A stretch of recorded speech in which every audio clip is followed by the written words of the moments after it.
When I first started my photography journey, one of the things I really wanted to learn was how to make ordinary things look good. I saw other photographers taking photos of simple subject matter, but their photos and my photos looked completely different. As I took more and more pictures, my compositions got better, but it wasn't until later that I realized that the missing element to my photos was perspective. You see, unlike things like exposure and photo editing, perspective is one of those things in photography that rarely gets talked about. But it's still one of the most important aspects about photography because it creates the underlying web which makes all your photos work. Without it, your photos wouldn't have structure and they wouldn't look right. Today, I'm going to share with you some simple street photography perspective tips to help level up your photos today. Let's get started.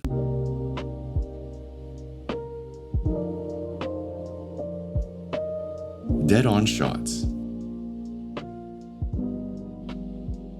To first understand perspective, we must begin with dead-on shots. Dead-on shots are, in my opinion, the most basic, most foundational perspective shot. What is a dead-on shot? Well, it's literally as it's named, photographing a straight, level, properly oriented shot. It's simple in theory, but can sometimes be the most challenging part of photography because it requires an understanding of symmetry, orientation, and a bit of OCD. Take some of these dead-on shots I took in Tokyo, for example. Many of these looked good in camera as I was taking them, however still required some straightening and adjusting in post. And for simple shots like these, where the subject is the scene, an improperly oriented shot would be more noticeable and not look good. So although it's simpler, the importance of getting things right is higher. Street scenes in Japan visually are what I'd call asymmetrically symmetrical, where everything looks straight, lined up, and perfect, but aren't actually so.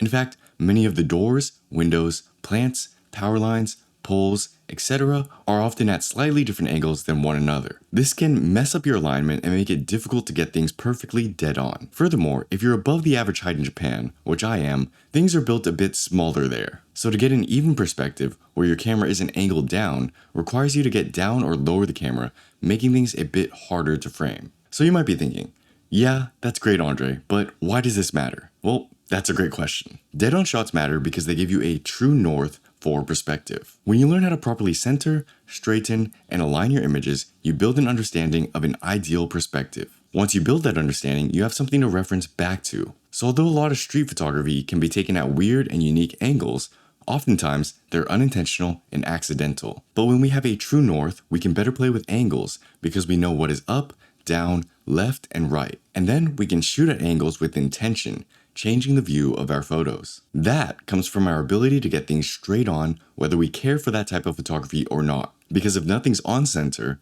everything's off center. Similarly, our brains are wired to be straight up. I talk about this in the perspective chapter of Photography Essentials. Check it out, it's free. But when you tilt your head left and right, notice how everything stays level. We have equilibrium centers in our ears that make it so that everything stays upright, for the most part. So dead-on shots or straight-up shots are actually how we see reality, and angled or tilted perspectives are not. Those are simply what our cameras see because they're not on a gimbal. Meaning if you want to take photos that better convey what the eye sees, it means getting things dead on. Symmetry itself is also visually appealing for the viewer, but that's another topic for a later time. The point is, dead-on shots will be the foundation of your understanding of perspective in photography. And although it's technically as simple as lifting your camera and taking the picture, there is still a struggle there, and it's harder than it seems. So let's talk about some of the things that will help improve your dead-on shots.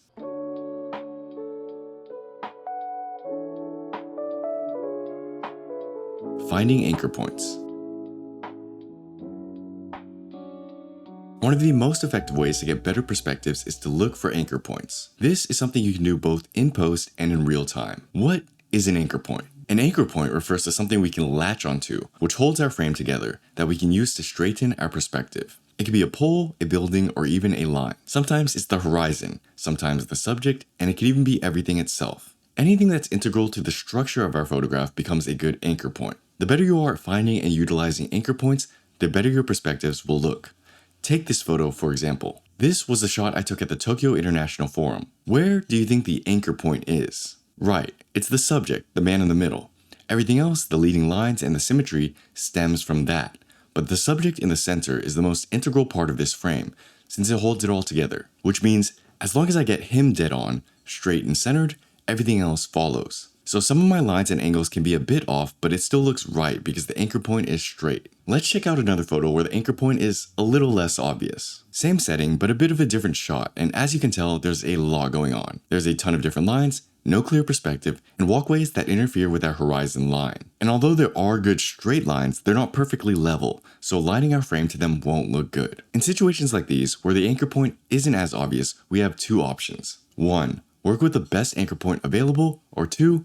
Create an imaginary one. So, using this structure far off in the center could be a great vertical anchor point, or imagining there was a straight horizontal line that ran through the center could work just as well. Adjusting and aligning our frame to either of those will get us a better dead-on perspective. Now, because the world is highly variable, it's not always going to be perfect, which can mean adjusting your frame to what isn't perfectly straight but still looks straight to the viewer. The amount of anchor points in photography are also infinite, and they could technically be anything, so don't overthink it. Once you start looking for them, you'll get better at finding them. So my recommendation first is to simply ask yourself, what is the anchor point of this image? And then align your shots to that. You'll start noticing your perspectives line up that much better and easier. And if you get the anchor point wrong, you'll know because your shot will somehow feel or look off.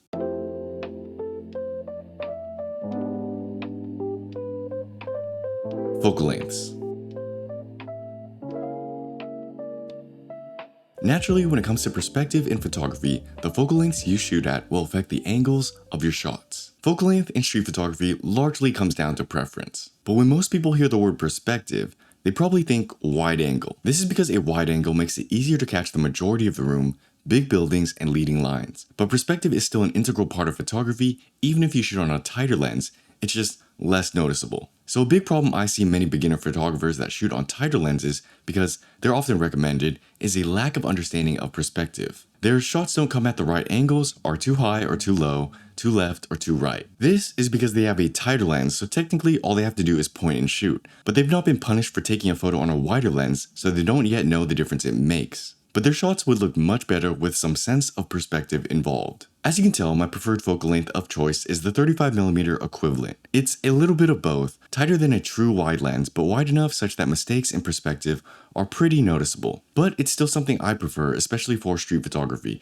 because much of the environment gets integrated in the shot. You also get to use buildings, structures, and vending machines to frame your subjects. If you want to truly study perspective, I recommend shooting with something on the wider end first, because the look will be exaggerated. The tightest I'd go would probably be 40mm full frame. Anything tighter and your shots become more zoomed in, making it harder to feel the damage of bad perspective. Then, if you figure out that your preferred focal length is a tighter one, once you go back, you'll notice the changes. You'll understand how angles affect your shots, and you'll realize how little things like bending down or stepping to the right an inch really does make a difference. And then you'll finally have some structure to your shots, because perspective is more than simply leading lines on wide-angle lenses. But that lesson comes from practicing on wider lenses first.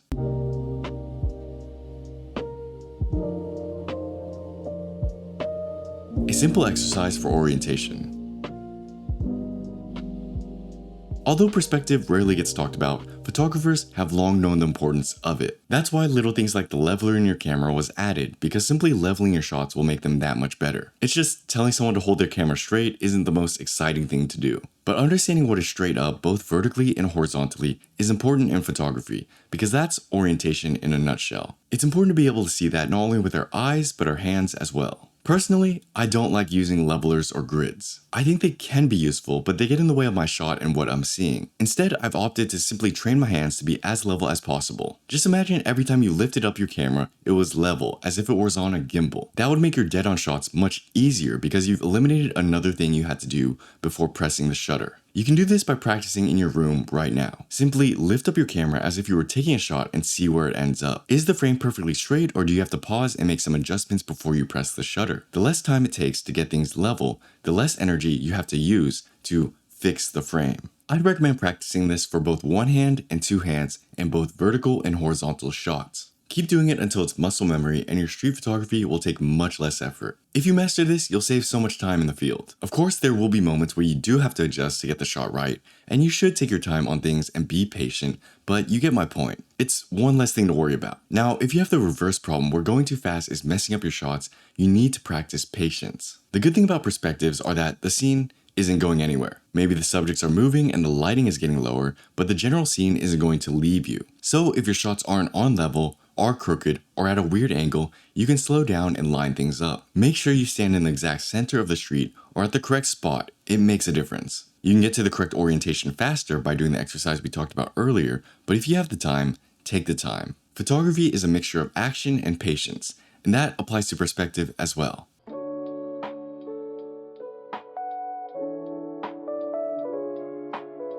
Your best friend.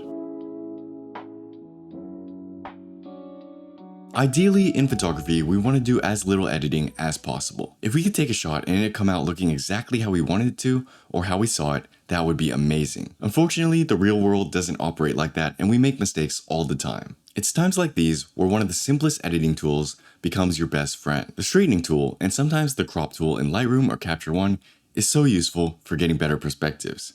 You might know this by different names like the rotation tool, transform tool, or perspective slider.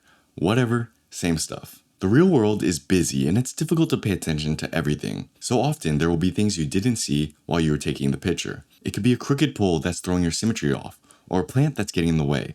That's normal. The straightening tool allows you to adjust and fix your perspective shots even if it's just a tiny rotation to the side. Similarly, the transform panel allows you to adjust weird angles in your photos. We mentioned earlier how being taller can sometimes make a simple dead-on shot come out at a downwards angle. I personally often use the vertical slider to fix that. These are important tools for our workflow, so don't feel bad or ashamed for having to use them. Perspective relies heavily on symmetry and weight, so it's easy to mess things up. And if a quick adjustment makes the whole image work, why not use it? The idea is to try and make things as perfect as we can straight out of camera, and if we need to, adjust when necessary. The better of a job you do in real time, the less work you have to do later. But at the same time, don't feel bad for having to straighten things out later. That's part of the process.